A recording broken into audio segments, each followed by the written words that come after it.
रूप पाहता लोचने सुख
नाचा कमी आणि टाळ जास्त वाजवा.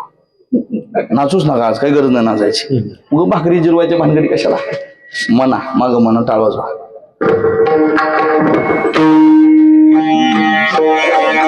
माईक मध्ये बरोबर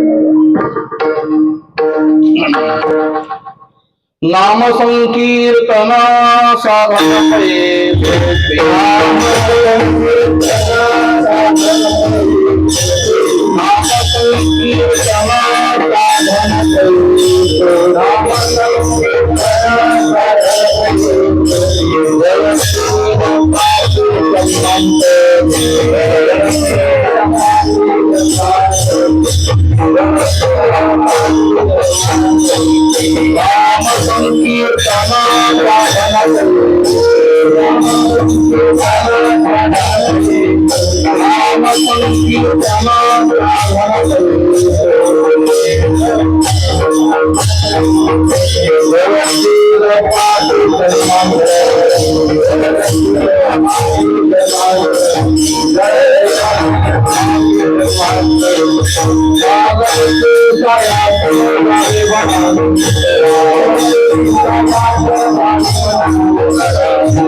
रेकॉर्ड कमी करायचा थोडा आवाज आहे मला.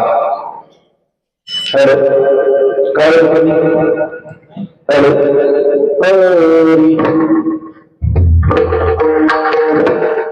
नाम संकीर्तन साधन नाम संकीर्तन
साधन नाम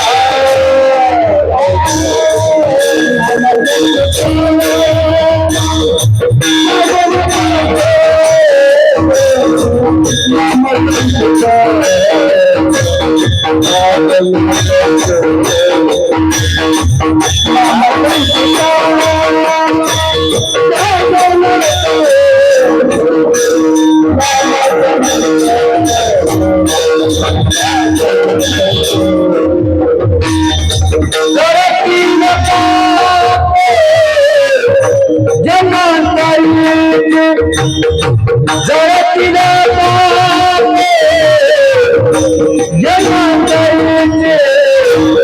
जलगती कायाने सारे अंतरा जलगती काया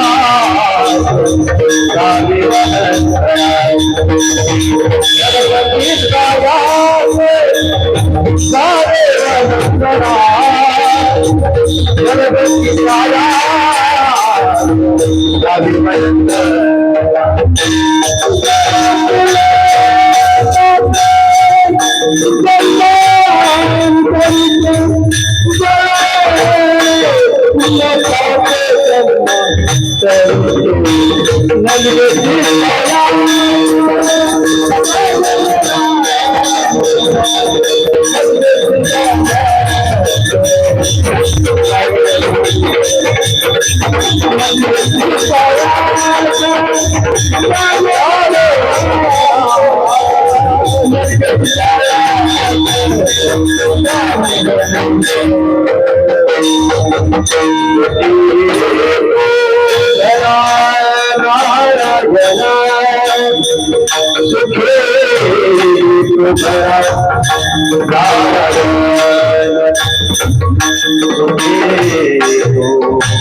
सारे अंतरा जलगती काया सारे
भगवान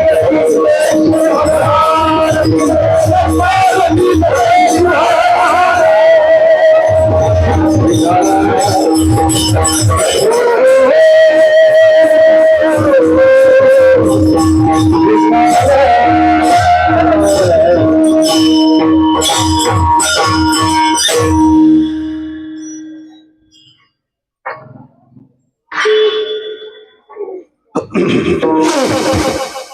संकीर्तन साधन पै सोपे जळतील पापी जन्मांतरी न लगती सायास जावे वनांतरा सुखी येतो घरा नारायण ठाईच बैसुनी कराय कचित्त आवडी अनंत आळवावा राम कृष्ण हरी विठ्ठल केशवा मंत्र हा जपावा सर्व काळ या विनानेक नाही पै साधन वाहतसे आन विठोबाची न लगती सायास न लगे जावे वनांतरा सुखी येतो घरा नारायण तुका म्हणे सोपे आहे सर्वाहुनी शहाणा तो धनी घेत असे किंवा घेतो येथे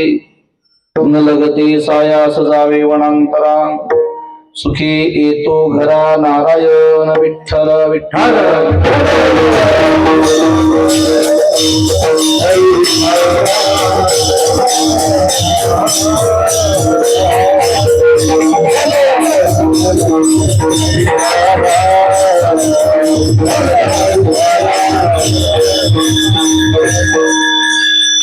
सीतानाथ समारंभां श्री गुरु मेनदास मध्यमां अस्मदाचार्य पर्यन्तां वंदे श्री गुरु परंपरां नमस्ते जगमित्राय ज्ञानेश सहचारिणे वैद्यनाथ कृपा छत्र छाया निवासकारिणे ओम नमो शिवाय ओम नमो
दयांचे केलिया स्मरण होय सकळ विद्यांचे अधिकरण तेची बंधू श्री चरण श्री गुरूंचे ते नमस्कारून आता मस्तक हे पायावरी या वारकरी संतांनी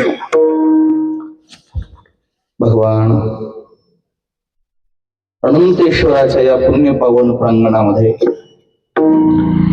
परिसरातील अनेक संत महात्म्यांच्या कृपा आशीर्वादाने कुशल मार्गदर्शनाने समस्त ग्रामस्थांच्या सहकार्याने गेल्या 21 वर्षापासून चालत असला अखंड नाम सप्ताह त्याचं 22वं वर्ष आहे आणि 22व्या वर्षातील आजचा 5वा दिवस अर्थात आज भगवान अनंतेश्वराचा वर्धापन दिन अर्थात त्याचा वाढदिवस आहे. विठ्ठल विठ्ठल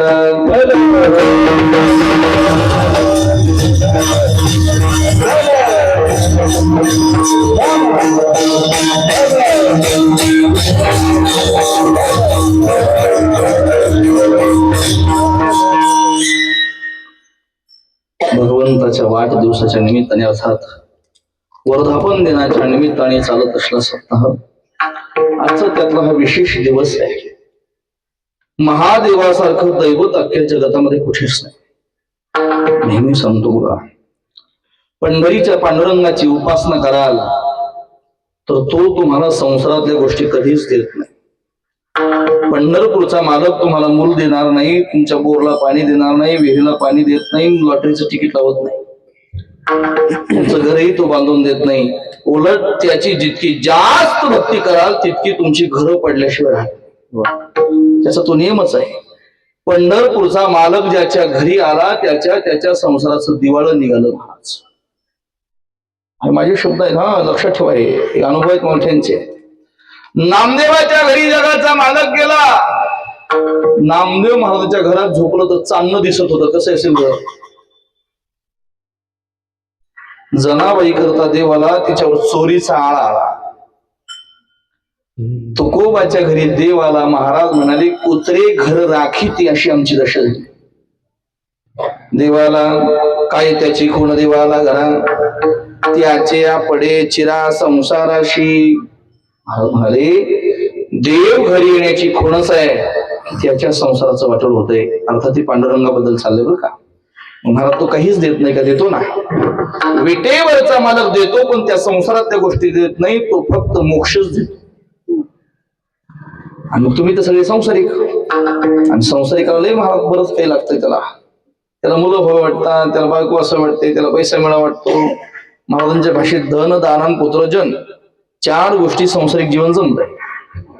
प्रत्येक संसारकाची एकच अपेक्षा आहे, माझ्याकडे भरपूर पैसा असावा. पैसा मिळाला की मग त्याची अपेक्षा असते माझं लग्न व्हावं. लग्न झालं मग अपेक्षा असते मुलगा व्हावा. मुलगा झाला की मग अपेक्षा असते जगानं मला मानावं, जन त्यांनी मला चांगलं म्हणावं, त्यांनी मला ह भ प म्हणावं. असं त्याच्या डोक्यात बसतं आणि झालं. या 4 गोष्टीत त्याचा संसार संपतो. धन दारा पुत्रजन, संपला संसार. आणि मग अशा सगळ्या गोष्टीची अपेक्षा असते जीवाला. मग त्यानं कोणाला मागावं? हे मग हे मागण्याकरता जिवंत असताना भोग देणारी देवता आणि मृत्यू पश्चात मोक्ष देणारी देवता तिचं नाव आहे भगवान शिव. जिवंत आहेत तोपर्यंत तुम्हाला भोग देते. मुलगा मागावा देते मुलगा, अजून काही मागा त्याच्याकडे देतो बघा. आणि मृत्यू पश्चात मोक्ष देतो, कैलासाची प्राप्ती करून देतो. सर्वसामान्यांना विशेषतः संसारिकांनी कोणत्या देवाची उपासना करावी? पहिलं नावाला भगवान शिवाची उपासना त्यांनी करावी. कारण जगातला पहिला संसार कोणी केला तो महादेवाने, आणि साधा सुद्धा नाही, यशस्वी संसार केला महादेवा.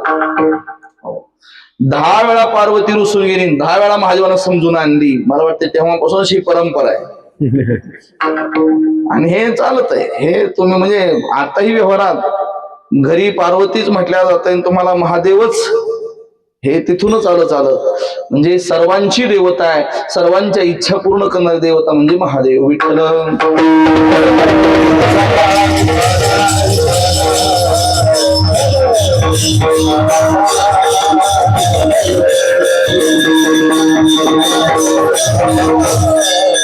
फार भोळी देवता. भोळी म्हणजे तात्काळ प्रसन्न होणार.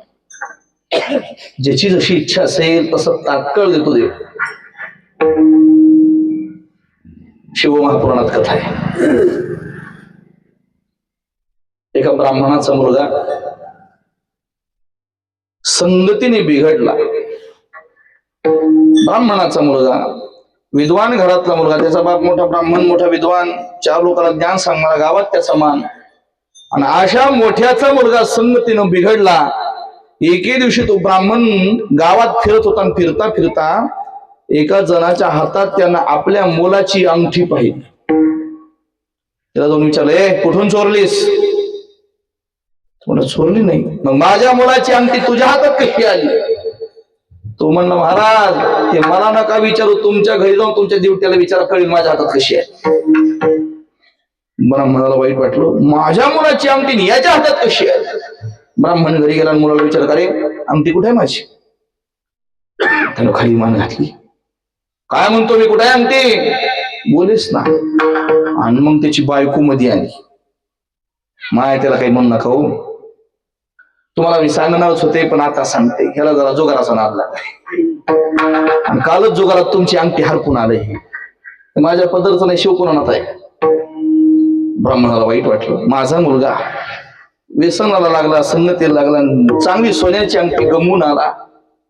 आणि बाबा अशा मुलाजवळ मला राहायचं नाही. त्यानं गबाळ गुंडाळून गेला वनाला. नवरा गेला म्हणजे ती माई त्याच्या मागे त्याची बाईक निघून गेली. पोरं एकटं घरी राहिलं. पण त्या मुलाला पश्चाताप झाला, माझे आई वडील मला सोडून गेले, मी चुकीच आहे. घरातून बाहेर पडला, अधिक संगतीने बिघडला, त्याचं संतुलन बिघडलं, भीक मागून खाऊ लागला, कपडे नाही अंगावर लिहिला, गावात भटकतोय, फिरतोय. एके दिवशीचा प्रसंग, बरेच वर्ष गेले अशात. एके दिवशी याला दुखणं आलं, अंग दुखत होतं, ताप आला होता. फिरत फिरत फिरत फिरत कोणी अन्न देतं का म्हणत होता, कोणी अन्न देत नव्हतं. त्या दिवशी उपाशीच. आणि मग फिरता फिरता नदीच्या पलीकडच्या गावामध्ये गेला. तिथे सप्ताह चालू होता आपल्यासारखाच. असंच अनंतेश्वराचं मंदिर होतं तिथे. आणि मग याला वाटलं सप्त्यात पंगत असतीच, पण पंगत झाली होती आणि कीर्तन चालू होत. त्याला वाटलं आता कसं करावं. तिथंच पडला बाजूला मंडपाच्या. कीर्तन हुसतं, कीर्तन ऐकलं आणि कीर्तन ऐकल्याचा परिणाम पाप त्याचं नष्ट झालं. कीर्तन सुटलं, सगळे लोक घरी गेले. बुवाई घरी गेला, हे नियोजन करणारे कार्यकर्ते घरी गेले. आणि ते जरा डोंगरावर मंदिर होतं. याला वाटलं आता तर भूक लागली, नाही खायला मिळालं, उपाशी जातो मी, मरतोय मी. मग लोक तर पंगत तर नसेल आता, पण महादेवासमोरचा नैवेद्य असेल. आला मंदिरामध्ये, दरवाजाला कुलूप घातलं होतं कार्यकर्त्यांनी. त्यांनी दगड घालून कुलूप मोडलं. मध्ये गेला, नैवेद्य होता पण चाच पडतोय, पण फुलं की नैवेद्य कळे ना. एक दिवा लावला होता कोपऱ्यामध्ये छोटासा, त्याच्या प्रकाशात काही दिसत नव्हतं. याला वाटलं दिवा मोठा करावा. कशानं मोठा करावा? अंगातला सदरा फाडला, शर्ट फाडला अंगातला आणि त्याची वात वळली आणि त्याचा लावला त्यानं दिवा. आता त्यानं त्याला खाण्याकरता सदरा फाडून दिवा लावला. पण या अनंतेश्वराला वाटलं माझ्या मंदिरात अंधार होऊ नये म्हणून शर्ट फाडून दिवा लावला. इतकं भोळे हे. आणि त्याला वाटलं माझ्या करता. तात्काळ प्रकट झाला, माथा पडता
नामदेवाचा आहे. माथा पडता पाला, कशाचाही पाला पडू द्या, बेलाचाच पडावा असा नियम नाही. फक्त भावनेनं पडला की संमतेने संतोषला. याला नैवेद्य दिसत नव्हता म्हणून त्यानं शर्ट फोडून दिवा लावला. आणि अनंतेश्वराला वाटलं माझ्या मंदिरात अंधार राहू नये म्हणून यानं शर्ट फोडून दिवा लावला. झाला प्रकट. काय पाहिजे तुला? नैवेद्य खायचंय का? महादेवाचा नैवेद्य पाहिला तरी 7 जन्माचं पाप नष्ट होतंय. शिव महापुराणात आले हे. आणि महादेवाचा नैवेद्य खाल्ल्यास अनंत जन्माचं पाप संपलं जात आहे, संपावं. आणि मग त्याचं पाप नष्ट झालं आणि महादेवाने त्याला वरदान दिलं, तो राजा होश. पुढच्या जन्मात ते आगाव पोरग पण राजा झालं. आणि त्याला पूर्वजन्मातलं विस्मरण होतं. मागल्या जन्मात अनंतेश्वराच्या मंदिरात शर्ट फोडून दिवा लावला, देवानं मला राजा केलंय. त्यानं दीप दान केलं, अर्थात त्या मंदिरात हजारो दिवे दान दिले. त्या दिव्याच्या दानाचा परिणाम महादेवाने त्याला सकल अधिपतीचा राजा केलं, सकल निधींचा राजा केलं. निधी म्हणजे लक्ष्मी, निधी म्हणजे पैसा, सगळ्या निधीचा त्याला राजा केलं. त्याचं नाव आहे कुबेर. म्हणजे कुबेराची कथा अशी आहे, ते वाया गेलं. पण महादेवानं इतका भोळा बाबा, नुसता शर्ट फाडून दिव्या लावल्याचा परिणाम त्याला कुबेर केलं. मग तुम्ही संसारातली माणसं आहेत, अंगात शर्ट आहेत तुमच्या बी, फाडून दिवे लावू नका, भजन करून दिवे लावा. विठ्ठल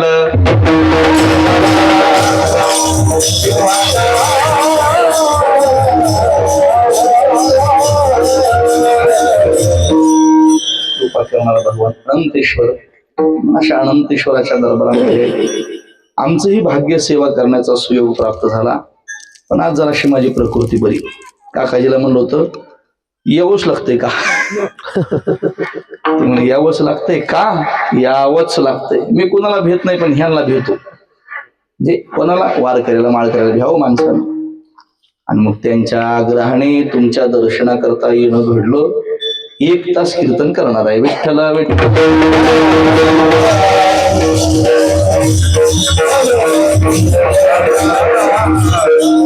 अभंग निवडलाय जगद्गुरु तुकोबांचा.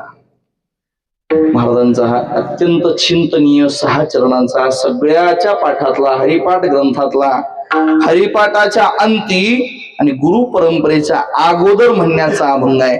याच्यात नाम साधना किती श्रेष्ठ आहे. सप्ताहाचा 5वा दिवस आहे. नाम महात्म्य सांगणारा अभंग तुमच्या समोर असावा, आणि म्हणून या अभंगाची निवड मी केलेली आहे.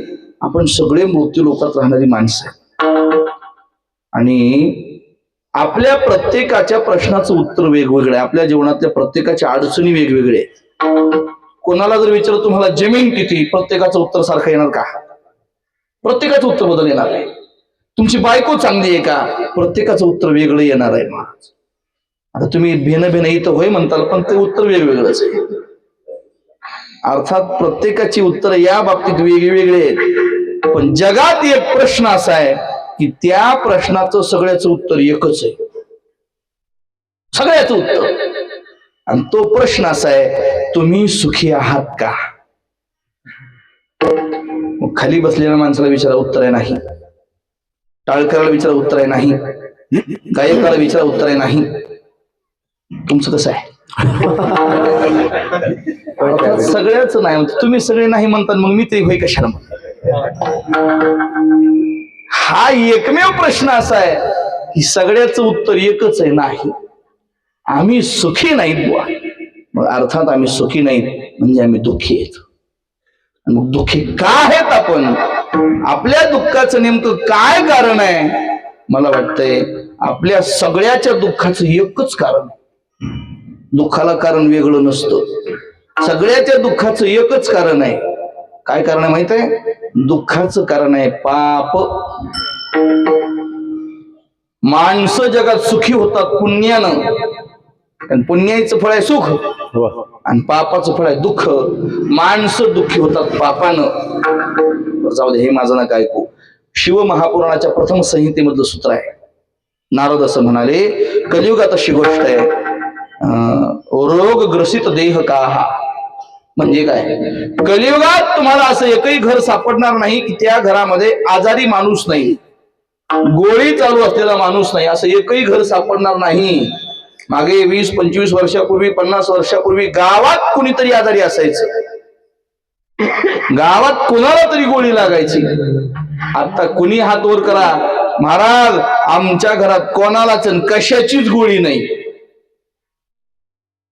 हे असं आहे का एखादं घर? गुडघे तरी दुखतात, कंबर तरी गेली, सगळंच आहे, तर मग शुगर तरी आहे, बीपी तरी आहे, हे काहीच नाही तर पित्ताची तरी गोळी. त्याला खावीच लागते. अर्थात गोळी खात नाही असा माणूस नाही. याचा अर्थ काय, कलियुगात प्रत्येकाच्या घरात रोग शिरला. मग रोग कशामुळे तो हे तरी काय सगळीकडे सांगायचंय. रोग व्हायला अर्थात दुःख होतं, रोगामुळे दुःख होतं. मग ह्या रोग व्हायलाही कारण काय असेल तर पापच. तुका मन पापे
हवांचे वजनदार शब्द आहेत. तुका म्हणे पापे येती रोगाची रूपे. तुम्हा मला झाला रोग, रोग नाही, पूर्वजन्मात केली पाप आहेत, रोगाच्या रूपाने भेटायला आली. म्हणून माझा गुडघा दुखतो कोणी म्हणायचं नाही, केलं पाप आहे, गुडघा दुखायच्या रूपाने भेटायला आलंय. कोणी नाही म्हणायचं मला बीपी शुगर झाली, पाप आहे गेल्या जन्मातलं, कुठेतरी ती भोगायला आलंय. हे जेवढं जेवढं काही दुःख नाही ना, ती सगळी पाप दुःखाच्या रूपाने भेटायला येतात. म्हणून पापाचं फळ आहे दुःख, आणि तुम्ही आम्ही दुःखी आहे त्याला कारण आहे पाप. महाराज कशानं जाईल आमचं दुःख. तुका म्हणे पापे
कशानं जाईल महाराजांचं पाप.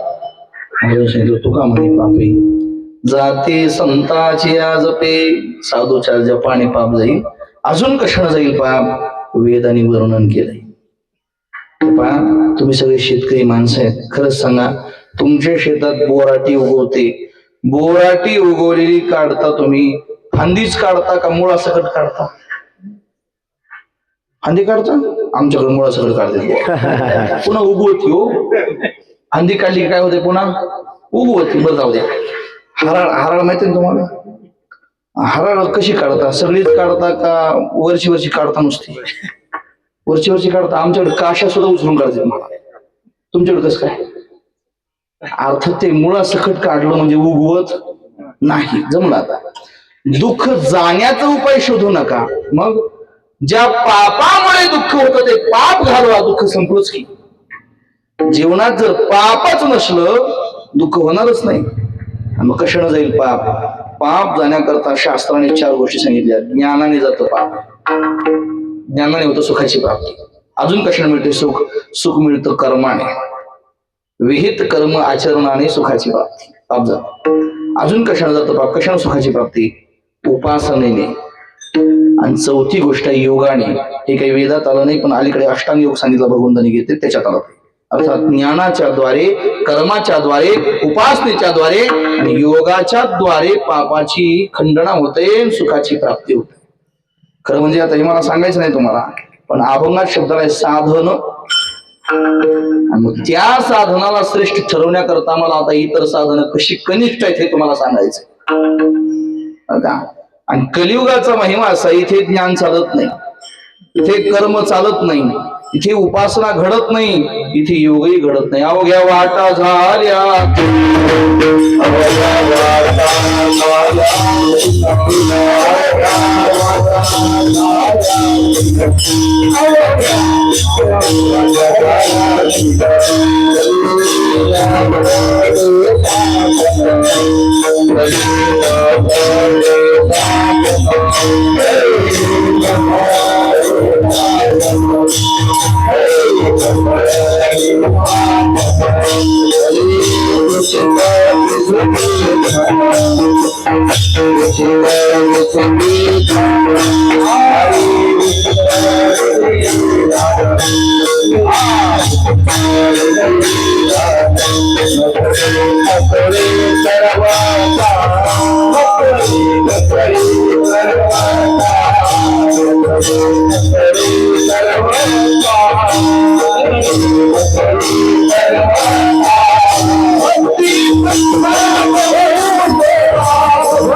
कलियुगामध्ये ज्ञान न कळे न घडे सर्वथा, कलियुगात कर्म न घडे न कळे सर्वथा, कलियुगात उपासना न घडे न कळे सर्वथा, कलियुगात योग न घडे न कळे सर्वथा. इथे काय घडतं? इथे घडते भक्ती, इथे घडते नामचिंतन.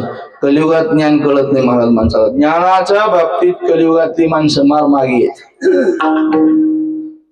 एखादा कीर्तनकार जर फार ज्ञान सांगायला तर लोक म्हणतात रात्रीचं कीर्तन डोक्यावून गेलं.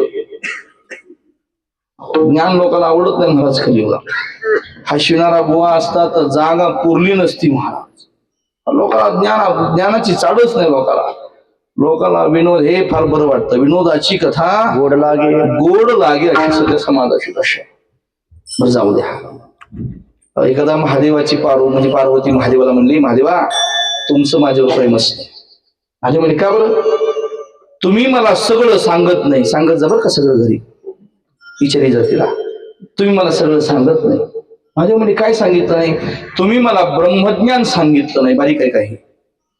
आणि पार्वती ब्रह्मज्ञानाकरता अधिकारी असावं लागतो. कोणाला नाही सांगता येत ते. मी तुमची बायको आहे, मला सांगत नाही, माझा अधिकार नाही का? सांगा मला ब्रह्म. स्त्री हट्ट. शेवटी महादेव म्हणते चल, इथे नसतं सांगता येत, तुला गुपित एकांत गेल ब्रह्मज्ञान सांगतो. महादेवानं पार्वतीला विमानात बसवलं. गंगेच्या किनारी सुंदर झाड पाहिले, एकांत पाहिला, तिथं आसन घातलं. पार्वती समोर बसली. सांगितलं बाई हे ब्रह्मज्ञान तुला सांगतोय, हे फार गुपित आहे, गहन आहे, याच्यामध्ये सगळ्या जगाचं तत्व सामावलं. मग बारीक ऐक पार्वती, हे सांगताना कदाचित मला समाधी लागेल, तू मात्र ऐकत राहा, हो म्हणत राहा, हुंकार देत राहा, म्हणजे तू ऐकतेस हे मला कळेल. हो म्हणली महाराज. बसली समोर. महादेव ब्रह्मज्ञान सांगायला लागले. सांगता सांगता महादेवाला डोळा लागला. समाधी अवस्था. महादेव समाधी अवस्थेत गेले आणि पार्वतीनं ब्रह्मज्ञान ऐकलं. बरोबर आहे ना? काय केलं मग? आता बोला की मोठ्या नाही.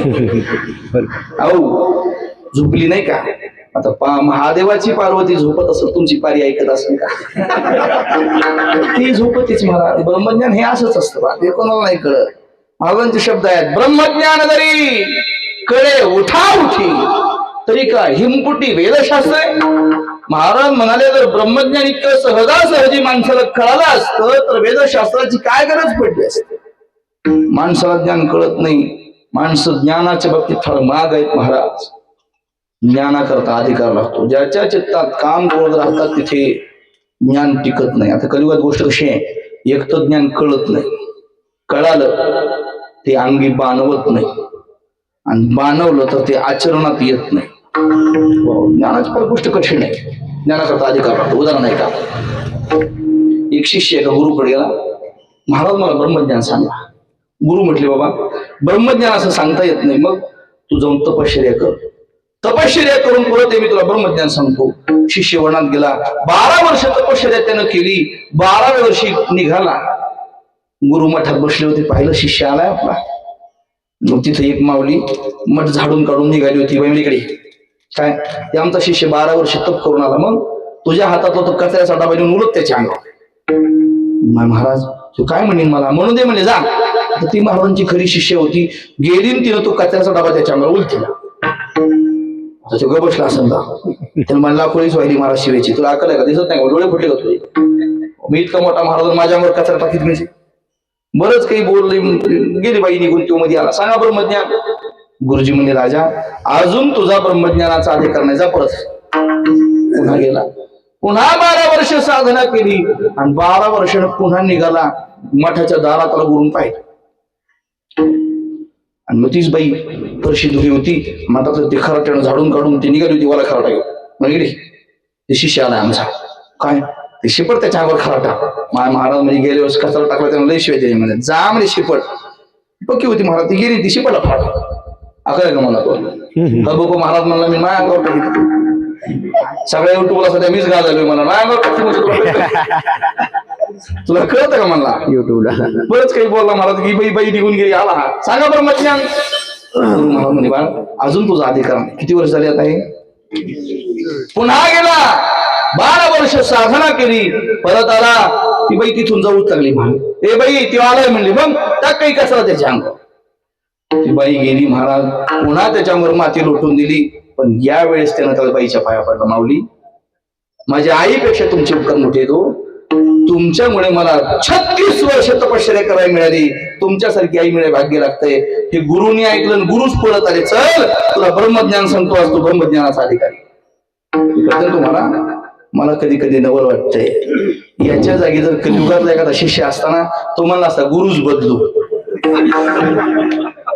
हे सारखं पाठवाला इकडे तिकडे वानात कुठं निघाला आणि बदलेला असतं महाराज त्यांनी. गुरु महाराजांचे शब्द आहेत हे सहजासहजी नाही. नाथांनी हरिपाठामध्ये सांगितलं काम क्रोध लोभ जयाचे अंतरी नाही अधिकारी ऐसा येथे. ज्याच्या अंतकरणात काम क्रोध विकार राहतात तो ब्रह्मज्ञानाचा अधिकारी नाही. आणि मला वाटतं कलियुगात असं कोणीच नाही. म्हणून आपल्याला ब्रह्मज्ञान कळत नाही. आपण ज्ञानाचे अधिकारी नाही. विठ्ठल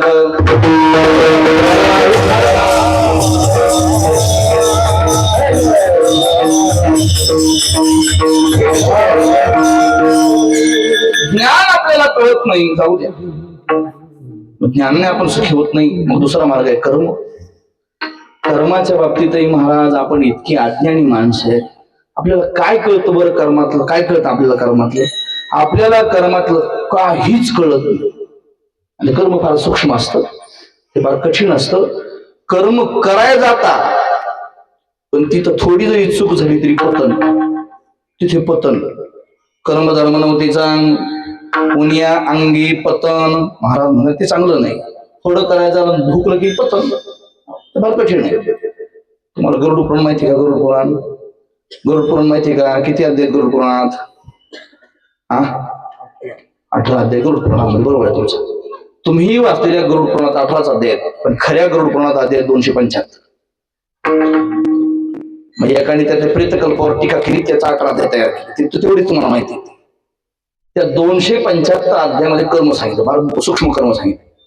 वायू पुराणात कर्म, अग्नी पुराणात कर्म, बऱ्याच ठिकाणी कर्म सांगितलं. आता हे बारीक आहे का? हे असं सांगत नाही मी. लोक ऐकत नाही सांगून फायदा नाही. पण तरी हे ऐका. जेवायला बसलात पाणी नाही फिरवलं की अन्न विष्ठे समान असतं. कर्म फिरवावं लागतं. बरं तीर्थ घ्यायची पद्धत. मंदिरात गेला तीर्थ घ्यावं लागतं. कसं घ्यावं लागतं तीर्थ माहिती आहे तुम्हाला? तीर्थ कसं घ्यावं लागतं हे माहित नाही. तीर्थ घेताना ही तर्जनी मध्यमान अनामिका एका बाजूला ठेवायची आणि करंगळी वेगळी करायची आणि असं घ्यायचं तीर्थ. त्याला करंगळी लागली इतर त्याच बोटाला की मध्यप्राशनाचा दोष आहे. हे अग्निपुराणात आलं. हा कठीण आहे. बाप वारला बाप, ज्याला पाणी पाजायचं त्यानं धोतर घातल्याशिवाय पाणी पाजू नये शास्त्र वचन आहे.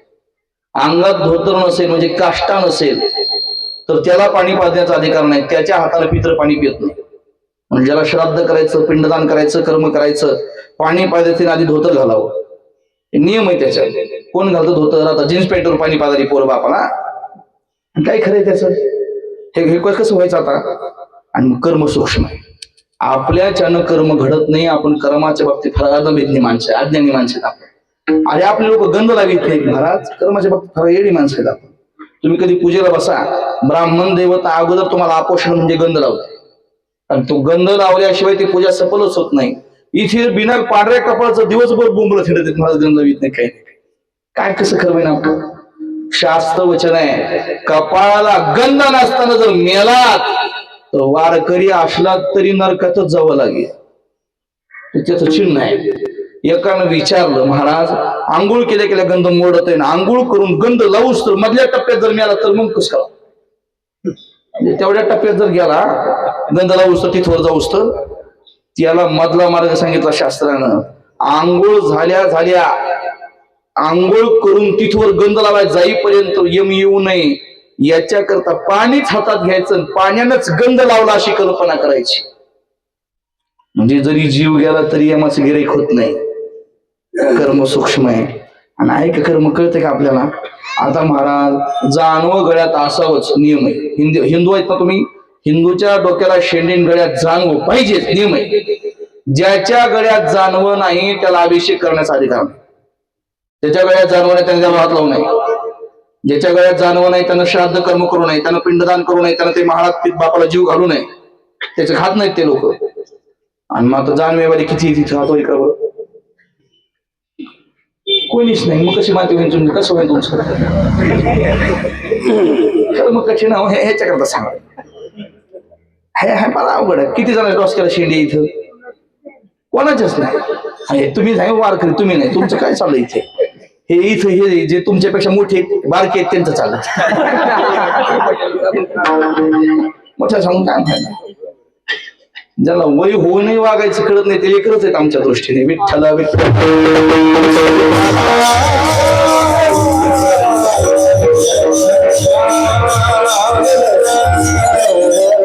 ही अशी मोठी आहे. कर्माच्या बाबतीत आपण फार अज्ञानी माणसं आहेत. कर्मात काही कळत नाही आपल्याला.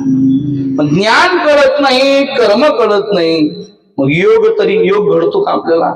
महाराज योगही घडत नाही आपल्याला. ज्ञानोबाला उलट म्हणाले, योगाची वाटा जे निघाले गा सुभटा तया दुःखाचा वाटा भागाला. योग याग विधी नेणे नोहे सिद्धी. योगही घडत नाही, कर्म घडत नाही, ज्ञानही नाही. मग उपासना तरी? उपासना घडते आपल्याला? नाही हो महाराज, उपासनाही घडत नाही आपल्याला. काहीच घडत नाही आपल्याला.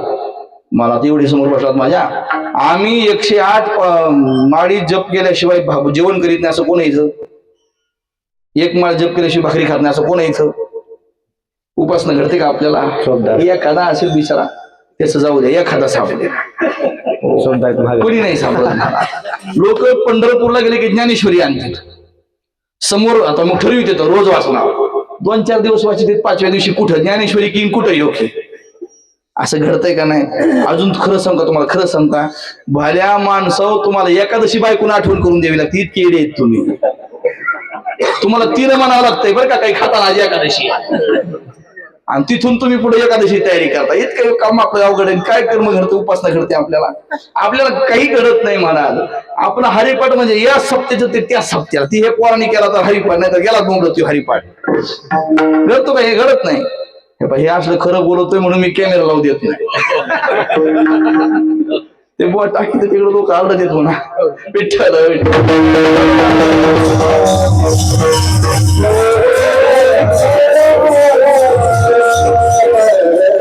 काही नाही म्हणा. आपल्याला योग नाही, ज्ञान नाही, कर्म नाही, उपासना नाही, काहीच घडत नाही. बरं अजून बारीक आहे का? हे थोडं थोडं जरी घडलं तर गप्प बसतंय का? थोडं ज्ञान असते, 2-4 थांबून पाठ असते त्याला, पण त्याला वाटते माझी आखी गाथा पाठ आहे. तर ते थोडंच येतं, पण ते थोड्यात नको ते अहंकार दाखवतो त्याला. थोडंच कर्म करीत असतो. एकदाच पंढरपूरला वारी जातो, 17 सांगतो, या वारी केली बरं का मी. आता हजारो नमुने आम्हाला असे भेटत आहेत. महाराज 40 वर्षाला वाऱ्या करतो. काय कशाला सांगू तू आम्हाला? तुझी वारी 40 वर्ष तुझ्या कामाची, आमच्या काय कामाची? हे सांगून अहंकार जगाला दाखविला ना, काय उपयोग झाला ती वारी करून? पण लोकांना हे नाही सांगायचं. महाराज अख्ख्या सप्त्यात आपल्यासारखी पंगत कोणाची नसते. कशाला सांगतो? कोणाला दाखवायचं हे सांगून असलं? महाराज लोक पत्रिकेत फोटो टाकण्यासाठी मरमर करायला इथं. कशाला पाहिजे हे भानगडी? पण नाद आहे माणसाला. खरं मी सांगतो, लोक परमार्थ करायचं म्हणून आवडीनं करीनात, मग लोकांनी मोठं म्हणावं म्हणून करायचे. आणि तुम्हाला असं वाटतंय का पत्रिकेत फोटो टाकले, नावं टाकले म्हणजे लय मोठे होतात तुम्ही? अजिबात होत नाही. लोक पत्रिकेत फोटो बघतात आणि घरी जाऊन म्हणतात येड्याचाही फोटो टाकला यंदा. लोकांना काय घेणं देणं नाही महाराज. तुम्ही काही करा आणि कसंही व्हा, त्याला काय घेणं देणं नाही जगाला. जग ज्याला मानायचे त्यालाच मानतंय जग. जग कोणालाही मानित नाही. हे असं अवघड आहे. तुम्ही हे डोक्यात आणू नका. जरा ज्ञान आलं की अहंकार, जरा कर्म केलं की अहंकार, जरा उपासना करतो, थोडीच एखादी जपमाळ करीत असतो, लगे म्हणतो माझ्यासारखं जप कुणीच करीत नाही, लगे अहंकार. उगं कुठेतरी ते रामदेव बाबाचा योग बघून 2-4 आसनं करीत असतो, तेवढ्या म्हणून तुम्ही योग करतो. माणसाला अहंकार येतो. हे थोड्या थोड्यात अहंकार. बरं जाऊ द्या, उदाहरण सांगतो. एक कुंभार होता आणि कुंभाराकडे वजन व्हायला गाढव. गाढव माहिती ना तुम्हाला? 4 पायाचं असतं ते. मग तुम्ही घेतात. कुंभारानं काय करायचं, गाडगे मडकी घालवायचे आणि त्या गाढवावर लादायचे, गलोगली गावगाव नेऊन विकायची. काय गाडगे मडकी. एक बराच काळ गेला आणि गाडग्या मडक्याचा वेळ गेला महाराज. आता कोणी गाडगे मडकी ठेवी ना. दही अंडी फोडा सुद्धा गाडग आणावं लागलं, मिळ ना. कुंभारी बनवी ते आता. प्रत्येकाच्या घरी फ्रीज आलं की गाडगे मडक्याचा काळ गेला आणि त्या कुंभाराची उपाशी मारायची वेळ आली महाराज. गाडगे मडकी कोणी घेईच ना. मग कुंभारानं लावलं डोकं, ओशाला होता तो, आनंदगावचाच होता तो. डोकं लावलं त्यानं गाडगे मडके बनवायची बंद केली. त्याच मातीपासून त्यानं मूर्त्या चालू केल्या बनवायला. रामाची मूर्ती, पांडुरंगाची मूर्ती, महादेवाची मूर्ती. आणि त्या मूर्त्या त्यानं त्या गाडावर रचायच्या, गावगाव नेऊन विकायच्या. आता आपले लोक भोळे, गाडावरच्या मूर्त्या पाहिली आपले लोक, नाही भोळे आपले लोक महाराज. आपले लोक हत्तीत गणपती पाहतात, कुत्र्यात खंडोबा पाहतात आपले लोक. भोळे लोक आपले. त्या गाडवावर ठेवलेल्या मूर्त्या पाहिल्या आपले लोक असे हात जोडायले. कोणाला पाहून? गाढवावरच्या मूर्त्याला. पण गाढवाला वाटायला मलाच. हे कोण्या गाढवा सांगलं कळलं ना तुम्हाला? लोक पाया पडते माडीला, तुम्ही लावलेल्या गंधाला, हे घातलेल्या कपड्याला, पण गाढवाला वाटते मलाच. अशा बऱ्याच गाढवाची गत आहे. आता हे जाऊ द्या विठ्ठल.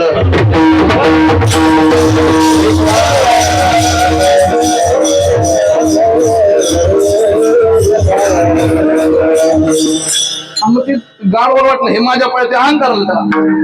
आणि मग एक दिवशी रस्त्याने चालताना ते मालक मागा चालू लागला. गाढवाला वाटलं इतकं वजन मारतो, इतकी लोक पाया पडतील म्हणजे आमच्या मालकाला माझी काही काळजीच नाही. गाढवानं उडी मारली, सगळ्या मूर्त्या खाली पाडल्या महाराज. मग मालकाने येड्या बाबळीचा भोग काढला आणि जे गाढव झोडपिलं महाराज. आता ते कसं काय हे जाऊ द्या, मूर्ती ते नाही सांगायचं मला. अर्थात हे काय सांगतो तुम्हाला, जराच ज्ञान, जराच कर्म, जराच उपासना, जराच योग करतो, पण अहंकार त्याला दाटतो महाराज. आणि मग अहंकार त्याला नडतो. अहंकार कुठे भक्ती जाते महाराज. आता आम्हाला ज्ञान कळत नाही, आम्हाला योग कळत नाही, आम्हाला कर्म कळत नाही, आम्हाला उपासना कळत नाही. आणि मग महाराज आमचा उद्धार होणार नाही का? आमचं पाप जाणारच नाही का? महाराज मी जाणार ना. तुम्हाला ज्ञान न कळू द्या तरी तुमचं पाप जाणार. तुम्हाला कर्म न घडू द्या तरी पाप जाणार. तुम्हाला उपासना न घडू द्या तरी पाप जाणार. तुम्हाला योग न कळू द्या तरी तुमचं पाप जाणार. का? या 4 पेक्षा उत्तम साधन मी तुम्हाला सांगतो. सोपं साधन, यानं पाप जातं अभंगाच्या पहिल्या चरणात.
नाम संकीर्तन साधन पै सोपे जडतील पापे जन्मांतरे जन्मांतरे ची म्हटलं की षष्टी. मग एका जन्माचं नाही, अनेक जन्माचं पाप नष्ट होतं एका नाम. हे सगळ्यात सोपं साधन आहे, सगळ्यात सुलभ साधन आहे. गंमत आहे का, नामाला ज्ञानाची गरज नाही. ज्ञान नसलं तरी नाम. नामाला कर्मच असावं असं काही, कर्म नसलं तरी नाम. त्याला विशिष्ट जागी उपासना करावं लागते, काही बंधन नाही. जिथे असाल तिथे नाम. त्याला योग करावं लागतं, गरज नाही. जिथे जसे असाल तसं नाम. आणि विशेष नामात अहंकार येतच नाही. ज्ञानात येतो, कर्मात येतो, उपासनेत येतो, योगात येतो, पण नामामध्ये अहंकार येत नाही. म्हणून सगळ्या साधनात सुलभ साधन आहे आणि पाप घालवणारं साधन. तुम्ही सुखी व्हायला जळतील पापे जन्मांतरी आणि जन्मात. आता पापाचे प्रकार आहेत 3: कायिक, वाचिक, मानसी. हे सगळे कीर्तनकार हे सांगतात. मग तुम्ही मी जरा वेगळं सांगणार आहे. कायिक पाप आहे 3 प्रकारचं, वाचिक पाप 4 प्रकारचं, आणि पुन्हा मानसिक पाप 3 प्रकारचं. किती झालं? 3, 4, 3 किती झाले? 10. असं 10 प्रकारचं पाप घालवते महाराज नाम. म्हणजे अनेक प्रकारचं घालवतो, पण हे 10 तर घालवत होते.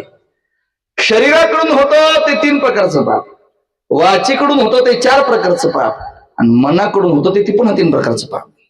शरीराकडून पाप होतं. कोणकोणतं होतं? पहिली गोष्ट आहे का, शरीराकडून पहिलं पाप होतं परनंदा, निंदा, परनिंदा पहिलं पाप आहे.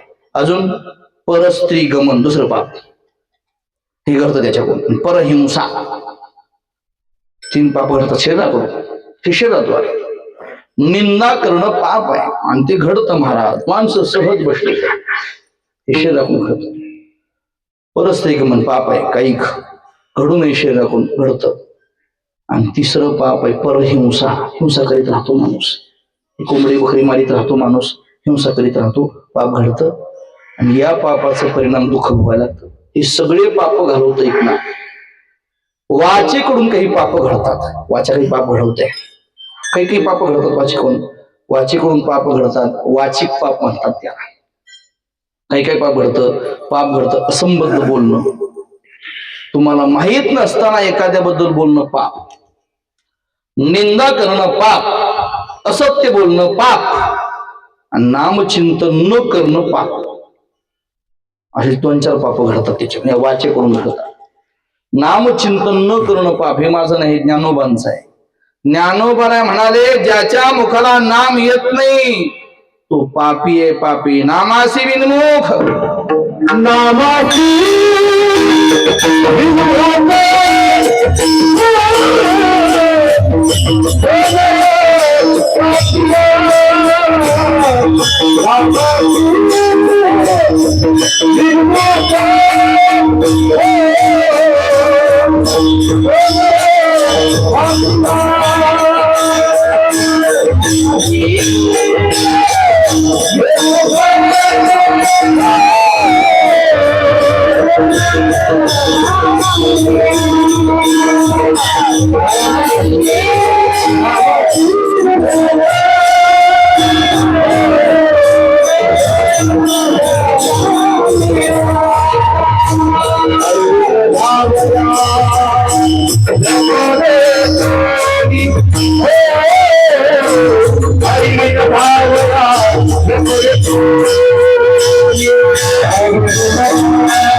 नामासी विमुखतून पापया, नाम चिंतन मुखाने न घडणं पाप वाचिक पाप म्हणतात. अजून निंदा करणं वाचिक पाप, करू नका निंदा. तुकोबाचे शब्द आहेत, ज्याला वाटतं आपले मायबाप नरकात जावे त्यानं खुशाल निंदा करा. काय म्हणले महाराज, पूर्वजाशी नरका जाणे ते ऐका, निंदा करावी चहाडी, मनी धरोनी आवडी.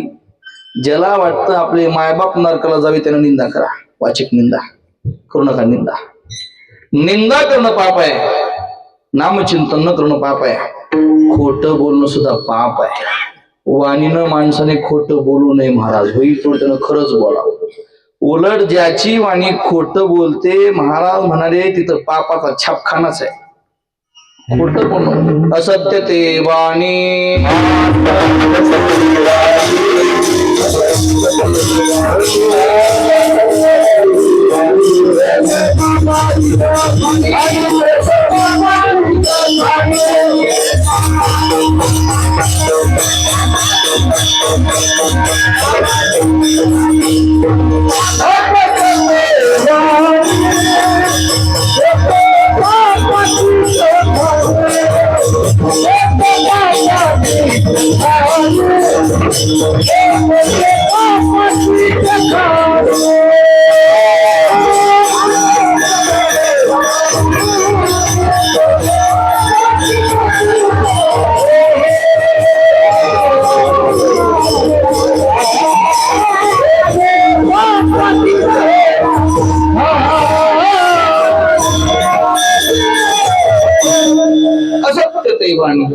हे तो पापाचीच खाणी. महाराज म्हणाले खोटं बोलणं पाप, निंदा करणं पाप, भगवत चिंतन न करणं पाप. आणि पुढे आहे का, असंबद्ध बोलणं पाप. म्हणजे काय, लोकांना महाराज बोलायचा नाद असतो. चार लोकांत बसला, हो तुमच्या गावातला आमका माणूस कसा आहे माहित नसलं तर बोलू नये. पण लोक म्हणतात बाबा त्याचं काही खरं नाही. हे असं म्हणतात बाबा म्हणून जरी म्हटलात तरी ते पापच आहे. तुम्हाला माहित नसताना एखाद्याबद्दल उगाच काहीतरी अपप्रचार करणं, असंबद्ध बोलणं पाप आहे. शरीराकडून घडणारं 3 प्रकारचं, वाचेकडून घडणारं 4 प्रकारचं पाप, आणि मनाकडून घडणारं 3 प्रकारचं पाप. मन माणसाचं पाप करतो. काय काय करतो, एखाद्याच्या धनाचं वाईट चिंतन करणं, त्याचं पडलंच पाहिजे, चोरीलाच गेलं पाहिजे, त्याने काही कष्टाने कमी, असं मनात जरी चिंतन केलं तरी पाप. परस्त्रीबद्दल मनात जरी चिंतन केलं तरी पाप. आणि 3रं पाप आहे, एखाद्याच्या विनाशाकरता मनामध्ये आराखडा तयार करणं. उद्या त्याचा ऊस जाणार आहे का, रस्त्यावर पाणी सोडतो असं मनात जरी विचार केला तरी पाप. आणि ते करतं महाराज, माणसाचं मन अगोदर आराखडा तयार करतं, पाप करायचं, हे असं करायचं, हे असं करायचं. असे सगळे पाप महाराज एका नामाने जातात. हे शरीराकडून घडणारे 10 प्रकारची पाप. आपल्याकडे 18 पुराण आहेत आणि 18 उपपुराण आहेत. त्या उपपुराणामध्ये एक पुराण आहे नृसिंह पुराण म्हणतात त्याला. त्याच्यामध्ये 42 प्रकारची पाप सांगितली. त्याला नामापराध, देवापराध म्हणतात त्याला. मला काही सगळे आठवायचे नाही, पण आठवेल ते सांगतो ऐका.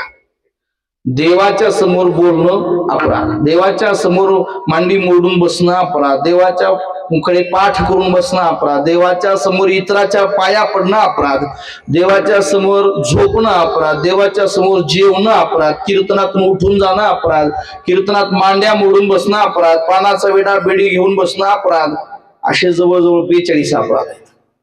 एक जण मला महाराज आमचं वय झाले, मांडी मोडल्याशी बसायत, मग कसं करावं, नृसिंह पुराण मधला मार्ग सांगितला. ते असं म्हणालं, बालकाला आणि म्हाताऱ्याला 16 गुणे माप आहेत. कोणाकोणाला, बालकाला आणि म्हाताऱ्याला 16 गुणे माप आहेत. एखादं लेकरू कीर्तनात झोपलं पाप लागत नाही. बालक आहे ते, ते सांगणारच आहे ते ऐका. बालकाला आणि म्हाताऱ्याला 16 गुणे माप आहेत. पण बालक कोणाला म्हणावं, म्हातारा कोणाला म्हणावं, हे जरा बारीक आहे. 12 वर्षाच्या खाली ज्याचं वय त्याला म्हणावं बालक, आणि 92 वर्षाच्या पुढे ज्याचं वय आहे त्याला म्हणा म्हातारा. तुमच्यात कोण आहे? मी एकही सापडायचा नाही. मग आपण त्या 42 मध्ये 100% कुठेतरी घडत आहे आपल्याकडून. मग कशाने जात हे पाप? हे 42 प्रकारचं ही पाप एका नामाने जात. एकाने विचारलं, महाराज पाप सांगतो एकच नाम 42 प्रकारचं पाप घालवतंय, एकच नाम शरीराकडून घडणार 10 प्रकारचं पाप, एकच काय शक्य? उदाहरण जुने कीर्तनकार सांगायचे, अमेरिकेचा जावई खेडेगावात आला. अमेरिकेचे हुशार होता तो, इथं आला आणि दिवाळीचा सण होता. त्याला काही माहित नव्हतं इकडचं. त्याने इकडे तिकडे बरंच पाहिलं आणि मग एके दिवशी सासूने दारात रांगोळ काढली पहाटे आणि रांगोळीला थंडी वाजू नये म्हणून मध्ये दिवा लावला. आणि जावायला कुतूहल, त्याने विचारलं दिशीस काय म्हणतात त्याला? मेहण्याला टिंगल करायची लहराली मेहणार, दाजी हे सूर्याचं छोटं पिलू आहे, सूर्याचं छोटं पिलू. याला वाटलं असलं पिलू अमेरिकेत मिळत नाही, माझ्या संघ नेलं तर 4 लोकांना दाखवायला बरं पडलं, मी आमच्या सासवडीत मिळते. आणि मग पहाटच जावाई उठला आणि ते पिलू तिथं होतं ठेवलेलं, त्यानं ते डब्यात ठेवलं संडासच्या निरं व्हायचं. आणि मग तिकडून तिकडून न्यायचं गपचीप. नवीनच असलेल्या कडब्याच्या वळीच म्हणतात तिकडं, त्या वळीमध्ये त्यानं ते पिलू लपवून ठेवलं. आता पिलू वळी गप बसला असेल, पिल्यानं महाराज वळी पेटी सगळं गाव पळायला महाराज. कुणी पाणी टाकाले, कुणी माती, कुणी दगड. जावाई मध्ये मध्ये मध्ये मध्ये करा. लोक म्हणजे बसा की तिकडे हरी हरी करीत नाही. शेवटी सासरे म्हणजे बसा तिकडे काय मध्ये मध्ये करता, पिलू जळाले म्हणला. मेवण्याच्या भानगड मेहना पळत आला, काय दाजी काय हरवलंय? म्हणला तुमची वळी जळा नका पण माझं पिलू जळाले. कोणता पिलू? म्हणजे सूर्याचं. तुम्ही ठेवता का? हो राम राम. कळलं म्हणजे आता कशाने आग लागली. दृष्टांत प्रमाणावर घेऊ नका. आखी वळी जाळायला एकच पिलून एक पिंडी जाळायला. बस महाराज ज्ञानोबा सुद्धा हेच महाराज.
तैसे नामे केले जपता.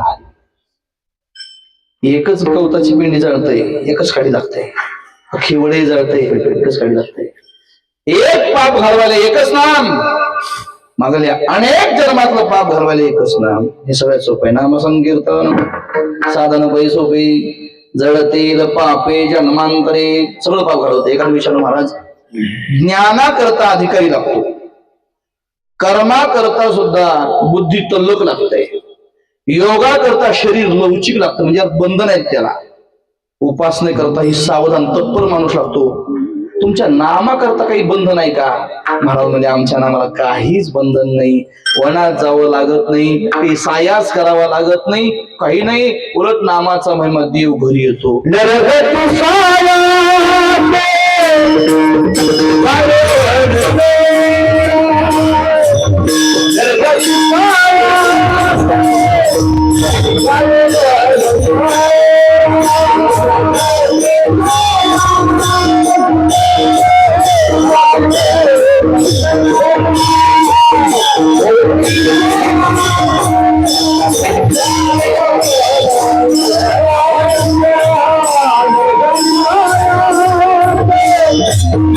Hallelujah.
कुठलंच बंधन नाही. न लगती सायास न मग करता सायास.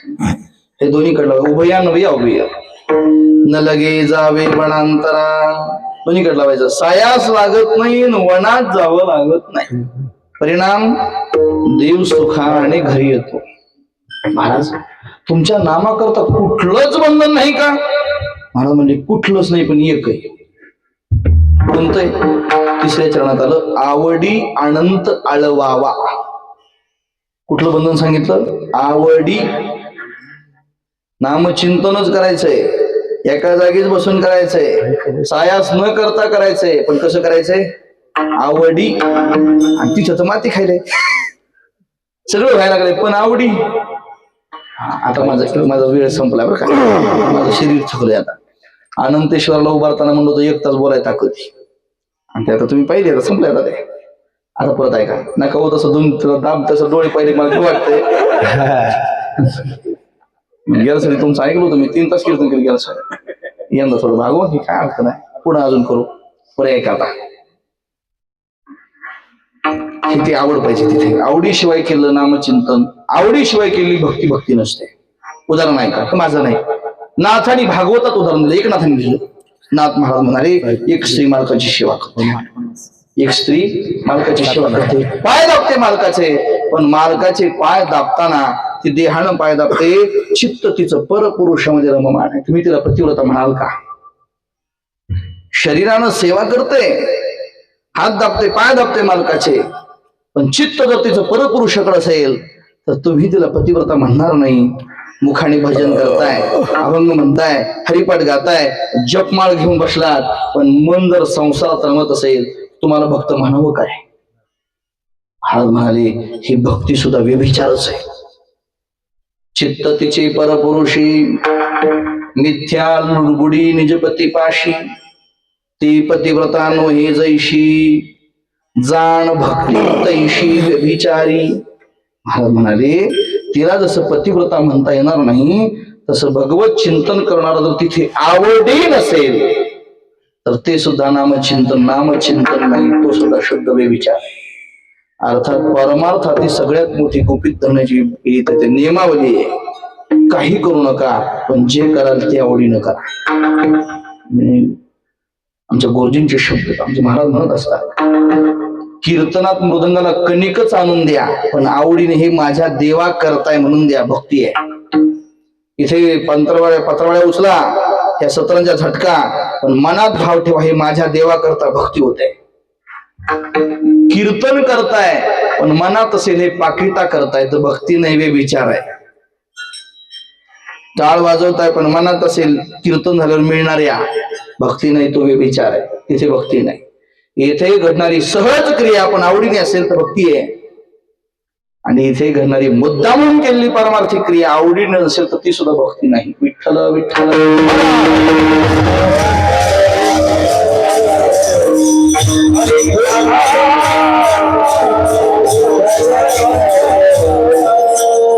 हे सगळं आवडीनं असावं, हे मनातून असावं, हे आमचं. आणि मला लोकांचं हे नवल वाटतं. चला हो, आमच्याच्या घरी भजन आहे, मग त्याच्या घरी का मी येत नसतो, त्याच्या घरी येत नाही, मोडलं भजन. चला सप्ताह आपल्या गावात नाही का, कमिटीनं आपलं विचार काय जायचं तिथं आपण येत नसतो. चला ते महाराज कीर्तन आहे, ती काय शिवत काय कीर्तन, याला काय म्हणता तुम्ही, याला भक्ती म्हणू नका, सोंग आहे. मला याच्या विरोध तुम्हाला सांगायचं, कोणाच्या घरी भजन करायचं हे पाहू नका, कमिटीने मला विचार नाही नका पाहू, फक्त मनात असा विचार करा, घर कोणाचंही असो, माझ्या तुकोबाच्या अभंगाचे तर मी गेलो पाहिजे.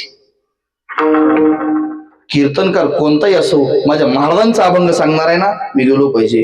प्रेम आमच्यावर करू नका, प्रेम आम्ही घेतलेल्या अभंगावर करा. प्रेम या कमिटीवर करू नका, त्यांनी सप्त्याचं नियोजन केलं याच्यावर करा. आणि प्रेम ज्याच्या घरी भजन करायचं त्याच्यावर नका करू, ज्या महाराजांचे अभंग म्हणणार आहेत त्या तुकोबांवर करा. म्हणजे काय, ही आवडीनं भक्ती, हे लक्षात ठेवा. हे मनात ठेवून करणं म्हणजे भक्ती आहे. आणि मग महाराजांनी शब्दच घातले, आमच्या नामाकरता बंधन कुठलंच नाही, पण नामाकरता एकच बंधन आहे, आवडी अनंत आडवावा. तुम्हाला ते आवडीनं करावं लागेल. एकाने विचारलं, महाराज कळालं, नामचिंतन आवडीनं करावं, एका जागी बसून करावं, न सायास करता करावं. कळालं, महाराज नाम घ्यावं कोणतं, राम कृष्ण हरी Hare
कोणतं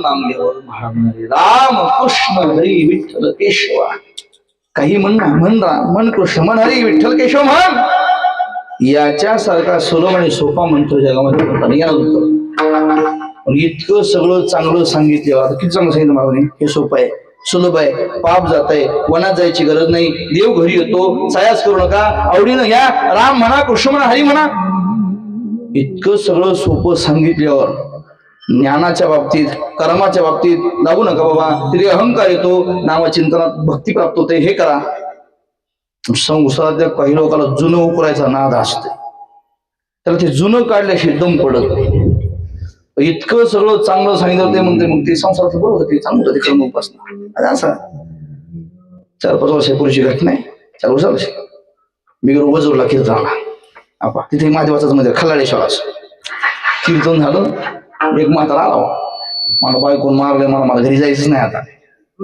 येऊ दे तुमच्या मठात नको आहे तर नाही लोक त्याच्या गावशी म्हणे नाही महाराजाला काही घरी जात नाही काही नाही म्हणजे महिन्याला रुसून इथंच बसले म्हणजे जेवायला नाही तुम्ही याला मठात मला आता आमचं मन थांबतं मला वाटतं चला मठात तेवढं झाडून पुसून गाडी दे चल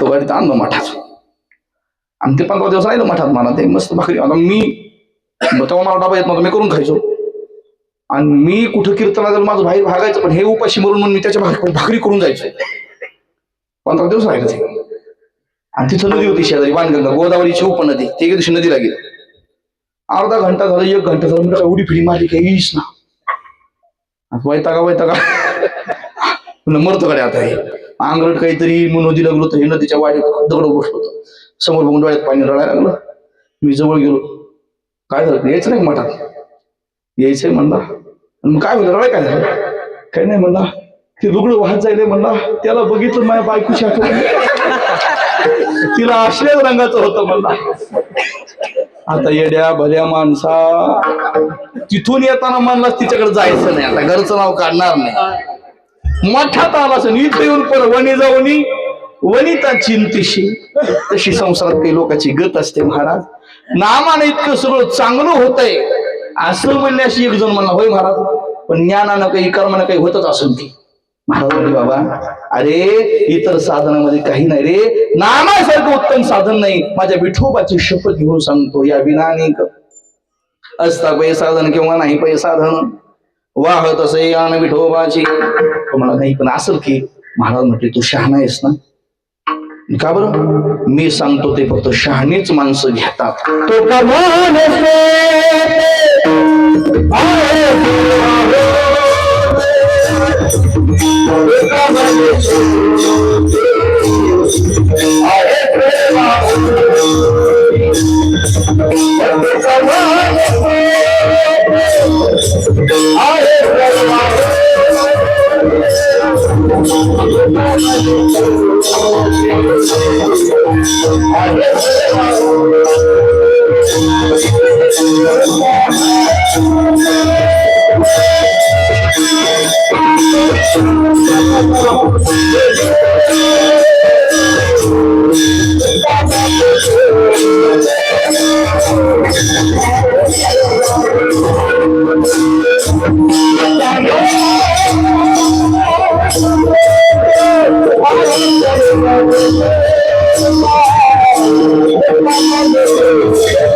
सगळ्यात सोपं आणि सुलभ साधन आहे. तुका म्हणे सोपे आहे सर्वाहुनी सकल साधनामध्ये सुलभ आहे. शहाणी माणसं याला स्वीकारतात. शहाणा तो धनी घेत असे किंवा घेतो येथे शहाणा असशील तर मी सांगतो त्या मार्गाचं साधनेचा अवलंब कर. कुठे झाली माहिती?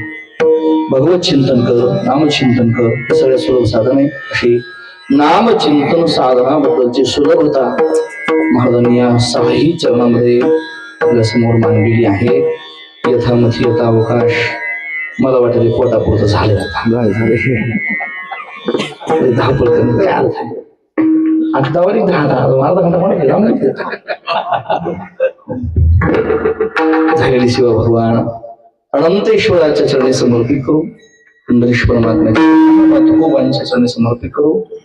सेवेकरता तुम्ही सगळी मंडळी उपस्थित झाला. टाळकरी गायनाचार्य महाराज मंडळी, विणेकरी, सप्ताहाचे आयोजक, नियोजक, निमंत्रक सर्वांच्या चरणी सेवा समर्पित करतो. माझ्या वाणीला विराम. ज्ञानेश्वर